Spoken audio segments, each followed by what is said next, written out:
Hi, mid cap ഡോക്ടറിൻ്റെ post market pre മാർക്കറ്റിലേക്ക് എല്ലാവർക്കും സ്വാഗതം. ഹാ, ഇന്ന് അടിപൊളി ദിവസമായിരുന്നില്ലേ? എന്താ പറയണ്ടേ? സത്യം പറഞ്ഞു കഴിഞ്ഞാൽ ഇന്നൊരു ദിശാബോധമില്ലാത്ത മാർക്കറ്റായിരുന്നു. ശരിയല്ലേ പറഞ്ഞേ? ഞാൻ പലപ്പോഴും പറഞ്ഞിട്ടുണ്ട്, ഒരു ട്രേഡിന് വേണ്ടി നമ്മൾ ട്രേഡ് ഉണ്ടാക്കാൻ ശ്രമിക്കരുത്. അങ്ങനെ ഒരു ദിവസമായിരുന്നു ഇന്ന്. സത്യം പറഞ്ഞാൽ ഇന്ന് നമുക്ക് യാതൊരുവിധ ട്രേഡ് ഓപ്പർച്യൂണിറ്റികളും ഇല്ലാത്തൊരു ദിവസമായിരുന്നു അല്ലേ? ഒരു ഓപ്പർച്യൂണിറ്റി ഇപ്പോൾ കൃത്യമായിട്ട് നമ്മളുടെ പ്രൈസ് ആക്ഷൻ ഫോളോ ചെയ്യുന്നവർക്കാണെന്നുണ്ടെങ്കിൽ ഒന്നോ രണ്ടോ ട്രേഡ് ഉണ്ട്. പക്ഷേ അത് അത്ര സത്യം പറഞ്ഞാൽ ഞാനാണെന്നുണ്ടെങ്കിൽ ആ ട്രേഡ് എടുക്കുകയില്ല. ഞാൻ ട്രേഡ് എടുത്തുമില്ല. ജസ്റ്റ് എൻ്റെ കയ്യിൽ PE ഹോൾഡിംഗ് ഉണ്ടായിരുന്നു, അത് ഞാൻ ബുക്ക് ചെയ്തു എന്നുള്ളതല്ലാതെ വേറെ വലിയ ട്രേഡുകളൊന്നും ഞാനിന്ന് ചെയ്തില്ല. കാരണം നമുക്ക് അങ്ങനെ ഒരു കൺവിക്ഷൻ ഇന്നത്തെ മാർക്കറ്റിൽ ഇല്ലായിരുന്നു. നമ്മളുടെ കൺവിക്ഷൻ മുഴുവൻ എൻ്റെ കൺവിക്ഷൻ മുഴുവൻ മാർക്കറ്റ് പൊട്ടി താഴോട്ട് വീഴും എന്നുള്ള കൺവിക്ഷൻ തന്നെയായിരുന്നു. അതിനനുസരിച്ച് ഞാൻ എൻ്റെ കയ്യിൽ PE ഹോൾഡും ചെയ്യുന്നുണ്ടായിരുന്നു. അപ്പം രാവിലെ മാർക്കറ്റ് ഗ്യാപ് ഡൗണിൽ ഓപ്പൺ ചെയ്തു. ഗ്യാപ് ഡൗണിൽ ഓപ്പൺ ചെയ്ത് കഴിഞ്ഞാൽ മാർക്കറ്റ് ഇതാണ് ഓപ്പണിംഗ്. ഈ കാണുന്ന നിങ്ങളൊരു കാര്യം മനസ്സിലാക്കണേ, ഈ ഡോട്ടഡ് ലൈനാണ് മാർക്കറ്റിൻ്റെ ഇന്നത്തെ പ്രീ മാർക്കറ്റ് ഓപ്പണിംഗ്. ഓക്കെ, അതിനുശേഷം മാർക്കറ്റ് ഓപ്പൺ ചെയ്തത് സ്റ്റാർട്ട് ചെയ്തത് എവിടെയാണ്? ജമ്പ് ചെയ്ത് ഏകദേശം 959 60 മാർക്കറ്റ് ഓപ്പൺ ചെയ്തത്. പക്ഷേ ഓപ്പണിങ് കാണിച്ചത് ഏകദേശം 29 ഓക്കെ, അതിനുശേഷം മാർക്കറ്റ് ജമ്പ് ചെയ്ത് മുകളിലോട്ട് പോയി നമ്മുടെ കൃത്യമായി 26.04 തട്ടി നേരെ വീണ്ടും 0.11 തട്ടി എന്ത് ചെയ്തു, നേരെ മാർക്കറ്റ് തിരിച്ചു വന്നു. ഒരു ക്യാൻഡിലും കൂടെ ക്ലിയർ ചെയ്യും, ഒരു ക്യാൻഡിലൂടെ തന്നു അല്ലേ? ഒരു ക്യാൻഡിലൂടെ തന്നു. ഇന്നത്തെ ലോ അല്ല, ഇന്നത്തെ ഓപ്പണിംഗ്, ആ ഓപ്പണിംഗ് റേഞ്ച് ഒന്ന് ബ്രേക്ക് ചെയ്തിട്ട് റീടെസ്റ്റ് ചെയ്ത് നേരെ തിരിച്ചു കയറി ഇല്ലേ? തിരിച്ചു കയറി നമുക്ക് എങ്ങനെ തിരിച്ചു കയറിയെന്ന് അറിയാൻ പറ്റും. നമുക്കിവിടെ ഒരു ലെവലുണ്ട് 25,935 അല്ലേ? ആ ലെവലിൻ്റെ മുകളിൽ സസ്റ്റെയിൻ ചെയ്തു. അപ്പോൾ ഞാൻ ഇന്ന് ഓൾറെഡി പറഞ്ഞിട്ടുണ്ടായിരുന്നു, നമുക്ക് ഇമ്പോർട്ടൻ്റ് ആയിട്ട് 2 ലെവലുകളുണ്ട്, 935, 26,011 ഇല്ലേ? ഇതാണ് നമ്മുടെ ലെവൽ. ഏത് ലെവൽ എങ്ങോട്ട് ബ്രേക്ക് ചെയ്യുന്നു ആ സൈഡിലോട്ട് മാർക്കറ്റ് പോകുമെന്ന് പറഞ്ഞു. പക്ഷേ ഇവിടെ നമുക്ക് താഴോട്ടും ബ്രേക്ക് ചെയ്തെങ്കിലും തിരിച്ച് കയറി ഇല്ലേ? തിരിച്ച് കയറി ഒരു പ്രൈസ് ആക്ഷൻ നോക്കുകയാണെങ്കിൽ ഇവിടെ ഒരു പ്രൈസ് ആക്ഷൻ ഉണ്ട് ഇല്ലേ? മാർക്കറ്റ് തിരിച്ച് ഇവിടെ വലിയ ബുള്ളിഷ് ക്യാൻഡിൽ ഉണ്ടായി. അതിനുശേഷം നമ്മളുടെ ഈ 25,935 മുകളിലൊരു ഡോജി ഉണ്ടായി. അതിനുശേഷം ഒരു ബുള്ളിഷ് ക്യാൻഡിൽ ഉണ്ടായി, 80% ബോഡിയുള്ളൊരു ക്യാൻഡിൽ ഉണ്ടായി. അതിന് വേണമെങ്കിൽ ഇവിടെ നിന്നൊരു ട്രേഡ് എടുക്കാം. ട്രേഡ് എടുത്തവർക്ക് പ്രോഫിറ്റ് കിട്ടി കാണും, ട്രേഡ് എടുക്കാത്തവർ മഹാന്മാരെന്ന് ഞാൻ പറയത്തുള്ളൂ. കാരണം ഇന്നത്തെ മാർക്കറ്റ് എന്ന് പറഞ്ഞാൽ ഏത് നിമിഷവും പൊട്ടി വീഴും എന്നുള്ള ഒരു ധാരണയിൽ മാത്രം മുമ്പോട്ട് പോകുന്നൊരു മാർക്കറ്റായിരുന്നു. അത് മാത്രമല്ല, ഇന്ന് എക്സ്പയറിയുടെ തലേദിവസമായിരുന്നു. ഓരോ പ്രാവശ്യവും എഴുന്നേറ്റും വീണും പോകുമ്പോൾ നമുക്ക് എന്താ സംഭവിക്കുന്നത്? അവിടെ പ്രീമിയം ഡീക്കേ സംഭവിക്കും. അപ്പം അങ്ങനെ ആകുമ്പം അങ്ങനെ അവസാനം വരെ ഇന്ന് വൈകുന്നേരം വരെ ഇത് തന്നെയായിരുന്നു പരിപാടി. അപ്പോൾ ഏകദേശം നല്ലപോലെ പ്രീമിയം ഡീക്കേ കിട്ടി. ഓപ്ഷൻ സെല്ലേഴ്സിന് നല്ല രീതിയിൽ പൈസ ഉണ്ടാക്കാൻ പറ്റി. ആക്ച്വലി ഇന്ന് ഒരു ട്രേഡും ചെയ്യാൻ പറ്റാത്തൊരു മാർക്കറ്റായിരുന്നു. സ്കാൽപ്പേഴ്സിന് പോലും വളരെ ബുദ്ധിമുട്ടി മാത്രമേ ഇന്നൊരു ട്രേഡിനെ പറ്റി ചിന്തിക്കാൻ അവർക്ക് പറ്റത്തുള്ളായിരുന്നു. അപ്പം മാർക്കറ്റ് വീണതിന് ശേഷം വന്നു ഒരു റാലി എന്ന് പറയാൻ പറ്റത്തില്ല. എത്ര പോയിന്റ് ഇവിടുന്ന് കയറി? മാർക്കറ്റ് 120 പോയിന്റ് ഗ്യാപ് ഡൗൺ ആയിരുന്നു. ഏകദേശം 130 പോയിന്റോളം താഴോട്ട് ഇറങ്ങി വന്നു. അതിനുശേഷം മാർക്കറ്റ് അതുപോലെ തന്നെ തിരിച്ച് കയറി 19 പോയിന്റിലാണ് ക്ലോസ് ചെയ്തിരിക്കുന്നത്. ഏകദേശം 100 പോയിന്റ് ബോട്ടത്തിൽ നിന്ന് ഒരു 100 പോയിന്റ് മാർക്കറ്റ് തിരിച്ച് മുകളിലോട്ട് കയറി ഇല്ലേ? 935, 26,035 100 പോയിന്റ് ഇവിടുന്ന് അങ്ങോട്ട് കയറി. പക്ഷേ ഈ 100 പോയിന്റ് കയറാൻ ഏകദേശം 6 മണിക്കൂർ എടുത്തു. 6 മണിക്കൂർ കൊണ്ടാണ് 100 പോയിന്റ് കയറിയത്. അപ്പോൾ ഞാനതിൽ ഒരു പോസ്റ്റ് ഇട്ടിരുന്നത്, വീഴാൻ വേണ്ടി എത്ര ക്യാൻഡിൽ വേണം. വീഴാനെന്ന് ശ്രമിച്ചു, പക്ഷെങ്കിൽ ആ വീഴ്ച ഫെയിലിയർ ആയിപ്പോയി. ഞാൻ പലപ്പോഴും പ്രതീക്ഷിച്ചു മാർക്കറ്റ് ഇവിടുന്ന് താഴോട്ട് വീഴും എന്ന് തന്നെയാണ് പ്രതീക്ഷിച്ചത്. പക്ഷേ എൻ്റെ പ്രതീക്ഷ അസ്ഥാനത്തായിരുന്നു. അങ്ങനെ സംഭവിച്ചില്ല. കാരണം ഇതൊക്കെ വളരെ പ്രീ പ്ലാൻഡ് ആയിട്ട് ഇന്ന് ഡീക്ക് മാർക്കറ്റിനെ ഇന്ന് ഉരുക്കണം എന്നുള്ള ചിന്തയോടുകൂടെ രണ്ട് കൂട്ടരും പൊസിഷൻസ് ക്രിയേറ്റ് ചെയ്ത് അവർ വിചാരിച്ച രീതിയിൽ തന്നെ ഒരുക്കി തീർത്തു. ശരിയല്ലേ? അപ്പം ഇത് ഇവിടെ ട്രേഡ് എടുത്തവർക്ക് കിട്ടിക്കാണും. അതിനുശേഷം ബാക്കി ഇവിടെ എങ്ങും ട്രേഡ് വളരെ ബുദ്ധിമുട്ടാണ്. നമുക്ക് ട്രേഡ് എടുക്കാൻ ഇല്ല. ഒരു ഓപ്പർച്യൂണിറ്റി, ഒരു കൺഫർമേഷൻ നമുക്ക് ഇവിടെ എങ്ങും കിട്ടാനില്ല. ഈ ഒറ്റ ഓപ്പർച്യൂണിറ്റി മാത്രമേ ഉള്ളായിരുന്നു. അതും ബിഗിനേഴ്സിന് കറക്റ്റ് പ്രൈസ് ആക്ഷൻ ഫോളോ ചെയ്യുന്നവർക്ക് മാത്രം ഉള്ള ട്രേഡായിരുന്നു. അപ്പോൾ അത് നെക്സ്റ്റ് എക്സ്പയറി ട്രേഡ് ചെയ്തവർക്കൊക്കെ ആണെന്നുണ്ടെങ്കിൽ അത് വലിയ പ്രോഫിറ്റ് കിട്ടത്തില്ല, അല്ലെങ്കിൽ അത് വലിയ ഗുണമൊന്നും ഉണ്ടായി കാണത്തില്ല. കാരണം ഇങ്ങനെ ഉരി തീരുമ്പോഴത്തേക്ക് അവിടെ വരുമ്പോഴത്തേക്ക് ഒരു പരുവായി കാണും. ഓക്കെ, അപ്പോൾ ഇനിയിപ്പം നാളെ എന്താണ് നമ്മൾ ശ്രദ്ധിക്കണം എന്നുള്ളതാണ് പ്രധാനമായിട്ട് ശ്രദ്ധിക്കേണ്ടത്. അപ്പം 26,000 എന്നൊരു ഫിഗർ നമ്മൾ നോക്കുകയാണെന്നുണ്ടെങ്കിൽ 26,027 മാർക്കറ്റ് ക്ലോസ് ചെയ്തേക്കുന്നത്. ഈ 26,000 എന്ന് പറയുന്ന ഒരു ക്രൂഷ്യൽ ലെവലാണ്. പ്രത്യേകിച്ച് 26,010 നമ്മൾ വളരെ നാളുകളായിട്ട് മാർക്ക് ചെയ്യുന്ന ഒരു ലൈനാണ് 26,010. അത് ഇച്ചിരി ഒന്ന് കനപ്പിച്ചിട്ടേക്കാം. 26.011 ഇതൊരു നിർണായകമായിട്ടുള്ളൊരു ലൈനാണ്. അപ്പോൾ മാർക്കറ്റ് ഇവിടുന്ന് എങ്ങോട്ട് പോകും എന്നുള്ളതാണ് ഏറ്റവും വലിയൊരു ചിന്ത. അപ്പം ഇതിന് ഇടയിൽ നമ്മൾ പറയുകയാണെന്നുണ്ടെങ്കിൽ ഞാൻ ഇന്നലെ എൻ്റെ വീക്കിലി അനാലിസിൽ പറഞ്ഞിരുന്നു, ഗ്ലോബലി നമുക്ക് ധാരാളം നെഗറ്റീവ് ന്യൂസുകളുണ്ട്. പ്രധാനമായിട്ടും ജപ്പാൻ്റെ ഇൻട്രസ്റ്റ് റേറ്റ് ഹൈക്ക്, അത് ഇന്ന് വന്നില്ലെങ്കിൽ നാളെ അല്ലെങ്കിൽ ഈ ആഴ്ച അത് എപ്പോഴെങ്കിലും വരും എന്നുള്ള കാര്യം ഉറപ്പാണ്. അതിനകത്തിൽ നമ്മളതിന് തർക്കമൊന്നുമില്ല. കാരണം അവിടെ ജപ്പാനിൽ ഞാൻ അതിനെപ്പറ്റി ഇന്ന് വിശദമായിട്ട് സംസാരിച്ചു ഓൾറെഡി.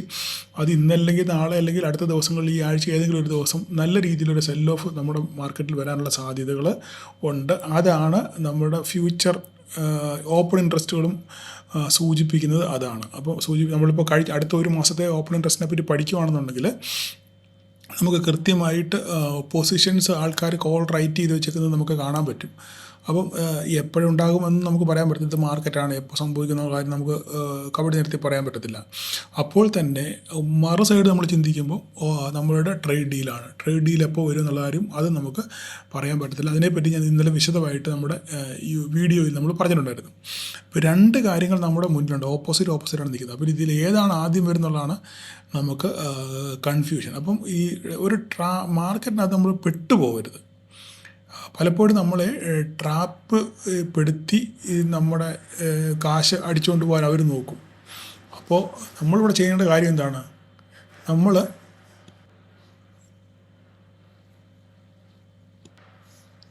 നമ്മളിവിടെ ചെയ്യേണ്ട കാര്യം എന്താണ്? ബുദ്ധിപൂർവ്വം നമ്മൾ മാർക്കറ്റിൽ നിന്ന് മാറി നിൽക്കുക എന്നുള്ളതാണ്. അതുകൊണ്ടാണ് ഞാൻ എപ്പോഴും പറയുന്നത്, കൃത്യമായ ഓപ്പർച്യൂണിറ്റി കിട്ടിയാൽ മാത്രമേ ട്രേഡ് എൻട്രി എടുക്കാവൂ എന്ന് പറയുന്നത്. പ്രത്യേകിച്ച് നമ്മൾ ഈ എക്സ്പയറി തലേ ദിവസമൊക്കെ ട്രേഡ് ചെയ്യുമ്പോൾ ധാരാളം DK അങ്ങോട്ടും ഇങ്ങോട്ടും മാർക്കറ്റ് ഓസിലേറ്റ് ചെയ്ത് നമ്മുടെ സ്റ്റോപ്പ് ലോസ് ഒക്കെ അടിച്ചു പോകാനുള്ള സാധ്യത വളരെ കൂടുതലാണ്. അപ്പം നാളെ നമുക്ക് ചെയ്യാനുള്ള ഒറ്റ കാര്യമേ ഉള്ളൂ. 26.014 മുകളിൽ നിലനിൽക്കുകയാണെന്നുണ്ടെങ്കിൽ 26.021 ബ്രേക്ക് ചെയ്യണം. വെരി സിമ്പിളാണ്. 26.014 മുകളിൽ ഫ്ലാറ്റ് ഓപ്പണിംഗ് ആണെന്നുണ്ടെങ്കിൽ ഇത് നിലനിർത്തണം. 26.011 ഇത് നിലനിർത്തിയാൽ 26.021 ബ്രേക്ക് ചെയ്യണം. എന്നെങ്കിൽ മാത്രമേ നമുക്ക് അപ്സൈഡ് റാലി ഉള്ളൂ. അങ്ങനെയാണെങ്കിൽ 26,100 26,147 കിട്ടും. ഇല്ല, ഇത് ബ്രേക്ക് ചെയ്യുവാണെന്നുണ്ടെങ്കിൽ ഈ പറയുന്ന 25,930 നമ്മുടെ ലൈൻ ഇവിടെ കിടപ്പുണ്ട്, 25,935 അത് ബ്രേക്ക് ചെയ്ത് താഴോട്ട് പോകണം. ഇല്ല, ഇതിൻ്റെ മുകളിൽ നമുക്ക് താഴെ പ്രൈസ് ആക്ഷൻ കിട്ടും. ഫ്ലാറ്റായിട്ട് ഓപ്പൺ ചെയ്തതിന് ശേഷം ഫ്ലാറ്റായിട്ട് ഓപ്പൺ ചെയ്ത് ഇവിടെ മുകളിൽ പോയിട്ട് തിരിച്ച് താഴോട്ട് വരികയാണെന്നുണ്ടെങ്കിൽ ഇത് ബ്രേക്ക് ചെയ്യണം. ഇത് ബ്രേക്ക് ചെയ്ത് കഴിഞ്ഞാൽ ഇവിടെ പ്രൈസ് ആക്ഷൻ നോക്കുക. പ്രൈസ് ആക്ഷൻ അനുസരിച്ച് നമുക്ക് ഒരു ഓപ്പർച്യൂണിറ്റി കിട്ടുവാണെങ്കിൽ മാത്രം നമ്മൾ ട്രേഡ് എടുക്കുക. നാളെ എക്സ്പയറി ആണ്, നിങ്ങൾ ട്രേഡ് ചെയ്യുന്നവർ നെക്സ്റ്റ് എക്സ്പയറിയിൽ ട്രേഡ് ചെയ്യാൻ ശ്രമിക്കുക. അതിനുശേഷം എങ്ങോട്ട് മാർക്കറ്റ് പോകുന്നു അതിൻ്റെ വഴിക്ക് കൂടെ നമ്മൾ പോകുക എന്നുള്ളത് മാത്രമേ ഉള്ളൂ. ബാങ്ക് നിഫ്റ്റി ഇപ്പോൾ നമ്മൾ സ്റ്റോക്കുകൾ നോക്കുകയാണെന്ന് വെയിറ്റേജ് സ്റ്റോക്കുകൾ നോക്കുകയാണെന്നുണ്ടെങ്കിൽ റിലയൻസ് ഫ്ലാറ്റായിരുന്നു, HDFC രാവിലെ പോസിറ്റീവായിരുന്നു, അത് നെഗറ്റീവിലായി. എല്ലാവരും ഒരു ഫ്ലാറ്റ് നെഗറ്റീവ് ന്യൂട്രൽ സ്റ്റേജിലാണ് സ്റ്റോക്കുകളെല്ലാം നിൽക്കുന്നത്.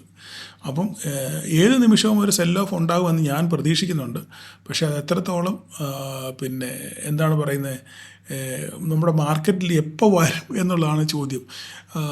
കാരണം നമുക്ക് അതിനനുസരിച്ച് അങ്ങനെയാണ് ഗ്ലോബൽ ന്യൂസുകളും മറ്റ് കാര്യങ്ങളൊക്കെ നമ്മളെ ഇൻഡിക്കേറ്റ് ചെയ്യുന്നത് ഒരു സെൽ ഓഫിനുള്ള സാധ്യത ഉണ്ടെന്നുള്ളതാണ്. പക്ഷേ അപ്പോൾ തന്നെ ഈ പറയുന്ന ട്രേഡ് ഡീൽ എന്ന് പറയുന്ന സംഭവം ഒരു ഡെമോക്രാസിൻ്റെ വാള് പോലെ നമ്മുടെ മുകളിൽ ഇങ്ങനെ തൂങ്ങിക്കിടക്കുകയാണ്. അപ്പം ഇത് രണ്ടിനാലും നമ്മൾ ശരിക്കും സത്യം പറഞ്ഞാൽ റീറ്റെയിലേഴ്സ് പെട്ടിരിക്കുക എന്നുള്ളത് മാത്രം പറഞ്ഞാൽ മതി. അപ്പോൾ നമുക്ക് ബാങ്ക് നിഫ്റ്റിയോട് നോക്കുകയാണെന്നുണ്ടെങ്കിൽ ബാങ്ക് നിഫ്റ്റിയിലും ഈ പറഞ്ഞ പോലെ ബാങ്ക് നിഫ്റ്റി പോസിറ്റീവിലാണ് ക്ലോസ് ചെയ്തത്. പക്ഷേങ്കിൽ അതും ഒരു റേഞ്ച് പോകണം. രാവിലെ മാർക്കറ്റ് ഓപ്പൺ ചെയ്തതിന് ശേഷം മാർക്കറ്റ് ഒന്ന് തിരിച്ച് കയറാൻ ശ്രമിച്ചു. നമ്മുടെ 59,326 ബ്രേക്ക് ചെയ്ത് കൃത്യമായിട്ട് നമ്മുടെ 59,546 റെസിസ്റ്റൻസ് എടുത്ത് ഇവിടെ ഇങ്ങനെ ആടി കളിച്ച് ഇവിടെ നിൽക്കുകയാണ്, എങ്ങോട്ടും പോകാതെ. അപ്പോൾ ഇനി നാളെ ഇവിടെ ഒരു സിമ്പിൾ ട്രേഡാണ്. ഒന്നുകിൽ 546 ബ്രേക്ക് ചെയ്യണം, അല്ലെങ്കിൽ 326 ബ്രേക്ക് ചെയ്യണം. ഏതെങ്കിലും ബ്രേക്ക് ചെയ്ത് പോയാൽ എങ്ങോട്ട് പോകുന്നു ആ വഴിക്കൂടെ പോകാന്നുള്ളത് മാത്രമേ ഉള്ളൂ. പിന്നെ മിഡ് ക്യാപ്പ് ഇന്ന് അടിപൊളി. മിഡ് ക്യാപ്പിൽ പിന്നെയും ട്രേഡ് ഉണ്ടായിരുന്നു. ഇന്ന് മിഡ് ക്യാപ്പിൽ ട്രേഡ് ഉണ്ടാകാൻ പറയാൻ കാര്യം വെച്ചാൽ അതിൻ്റെ കാര്യം ഞാൻ പറഞ്ഞുതരാം. മിഡ് ക്യാപ്പ് രാവിലെ നിഫ്റ്റി വീണേക്കാൾ കൂടുതൽ നല്ല രീതിയിൽ മിഡ് ക്യാപ്പ് വീണ് കൃത്യമായിട്ട് നമ്മുടെ 13,783 സപ്പോർട്ട് എടുത്തതിന് ശേഷം അവിടുന്ന് പതുക്കെ തിരിച്ച് മാർക്കറ്റ് കയറി ഒരു കൺസോൾട്ടേഷൻ മോഡിൽ നമ്മുടെ ലെവലിൽ തന്നെ 13,758 പറഞ്ഞ ലെവലിൽ വന്ന് മാർക്കറ്റ് ക്ലോസ് ചെയ്തു. ഇവിടെ ഈ ഡ്രാസ്റ്റിക് ഫോളിനുള്ള കാരണം എന്ന് പറഞ്ഞു കഴിഞ്ഞാൽ നമ്മൾ മിഡ് ക്യാപ്പ് നോക്കി കഴിഞ്ഞാൽ BSE ഇന്ന് വളരെ നെഗറ്റീവായിരുന്നു. BSE 26,000 3,000 അടുത്ത് കിടന്ന സാധനമാണ് 2,648 അപ്പം BSE ആണ് ഇന്ന് ഏറ്റവും കൂടുതൽ മിഡ് ക്യാപ്പിന് ട്രാക്ക് ചെയ്തത്. അതുപോലെ ഹീറോ മോട്ടോകോപ്പ് ഫ്ലാറ്റ് ആയിരുന്നു. ഡിക്സൺ ആണ് മുകളിലോട്ട് കയറ്റിയത്. കാരണം ഡിക്സൺ കഴിഞ്ഞ ദിവസങ്ങളിലൊക്കെ 1000-1500 പോയിൻ്റൊക്കെ വീണായിരുന്നു. അതിൻ്റെ ക്ഷീണം തീർക്കുന്ന രീതിയിൽ ഡിക്സൺ തിരിച്ച് കയറിക്കൊണ്ടിരിക്കുകയാണ്. അപ്പം മിഡ് ക്യാപ്പ് BSE താഴോട്ടും ഡിക്സൺ മുകളിലോട്ടുമായിരുന്നു. അപ്പോൾ ഇവർ രണ്ടുപേരോടാണ് മത്സരിച്ച ഒരു ആവറേജ് രീതിയിൽ മിഡ് ക്യാപ്പ് കയറുന്നത്. അപ്പോൾ നാളെ ഇനി എന്ത് സംഭവിക്കും എന്നുള്ള കാര്യം നമുക്ക് കണ്ടറിയാം. നമ്മൾ കൃത്യമായി നമ്മുടെ ലെവലുകൾ നോക്കിയിട്ട് മാത്രമേ നിങ്ങൾ ട്രേഡ് ചെയ്യാൻ ശ്രമിക്കുക. ഓക്കെ, അപ്പോൾ എനിക്കൊരു കാര്യം പറയാനുള്ളത്, ഞാൻ പറഞ്ഞല്ലോ ഇന്നലെ, ട്രേഡ് ഇല്ലെങ്കിൽ അനങ്ങാതിരിക്കുക, നിങ്ങൾ നോക്കി കണ്ടുപഠിക്കുക. ട്രേഡിന് ഒരു ഓപ്പർച്യൂണിറ്റി ഉണ്ടെങ്കിൽ മാത്രം ട്രേഡ് നിങ്ങൾ ഇറങ്ങി, അങ്ങനെ നിങ്ങൾ സെലക്റ്റീവ് ആകുക. സെലക്റ്റീവ് ആയെങ്കിൽ മാത്രമേ നിങ്ങൾക്ക് മാർക്കറ്റിൽ നിന്ന് പഴിക്കാൻ പറ്റത്തുള്ളൂ. എന്നും ട്രേഡ് ചെയ്യണം എന്നുള്ളൊരു വാശി നിങ്ങൾ ഉപേക്ഷിക്കുക എന്ന് വീണ്ടും വീണ്ടും വീണ്ടും ഞാൻ ആവർത്തിച്ച് പറയും. പലപ്പോഴും നമുക്ക് ട്രേഡ് ചെയ്യാൻ വേണ്ടി ഇങ്ങനെ കൈ തരിക്കുകയാണ് അല്ലേ, കൈ ധരിച്ചിട്ട് നമുക്ക് ട്രേഡ് എടുക്കാൻ പറ്റാതെ ഇല്ല, വെള്ളം അടിക്കുന്നവരുടെ കൂട്ട് അടിച്ചില്ലെങ്കിൽ എന്തോ സംഭവിക്കും എന്നുള്ള ചിന്താഗതിയാണ് നിങ്ങൾക്ക്. അപ്പോൾ ഇതൊരു എന്താ പറയുക, ഒരു ഹരമായിട്ട് മാറുക. അങ്ങനെ ഹരമാകല്ല, ഇതൊരു ബിസിനസ്സാണ്. അപ്പോൾ ആ ബിസിനസ്സിൻ്റെ ആയിട്ടുള്ള രീതിയിൽ നിങ്ങൾ കാണാൻ ശ്രമിക്കുക. അതുകൊണ്ട് വളരെ സാവധാനതയോടും സമയത്തോടും നിങ്ങൾ ട്രേഡ് ചെയ്യാൻ ശ്രമിക്കുക. അപ്പോൾ നാളെ എല്ലാവർക്കും പ്രോഫിറ്റബിൾ ഡേ ആശംസിക്കുന്നു. Thank you all.